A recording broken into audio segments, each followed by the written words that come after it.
একদিন মিম তার রুমের ভিতর বসেছিল। তার পরনে সেদিন ওড়না ছিল না। গরমের দিন সামান্য আরাম খুঁজে নিচ্ছিল সে নিজের মতো করে। হালকা ঘরের পোশাকে আয়নার সামনে বসে চুল আঁচড়াচ্ছিল। হঠাৎ করে তার ভাই মাহিম রুমে ঢুকে পড়ে। মিম, আমার চার্জারটা দেখেছিস? বলতে বলতে সে দরজা ঠেলে ভেতরে ঢুকে যায়।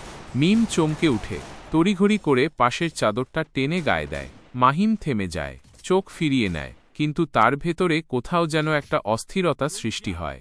রুম থেকে বের হয়ে মাহিম নিজেকে দোষী ভাবতে থাকে। আমি তো ওর ভাই, তাহলে আমার ভেতরে এমন অনুভূতি কেন আসছে?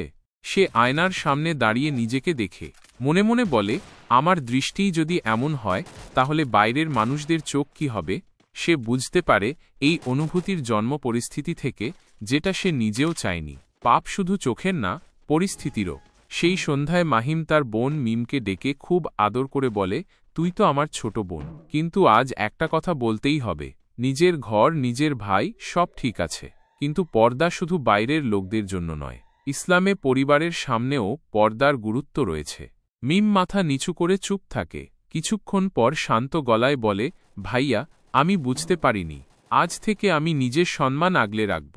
সত্যি বলতে, চোখের পর্দা না থাকলে রক্তের সম্পর্কও নড়বড়ে হয়ে যেতে পারে। নারীর পর্দা শুধু শরীর ঢাকার জন্য নয়, সম্মান, সম্পর্ক আর চিন্তার বিশুদ্ধতার জন্যও জরুরি। এবং পুরুষের চোখেও পর্দা জরুরি, কারণ নীতি হারালে সম্পর্ক টেকে না।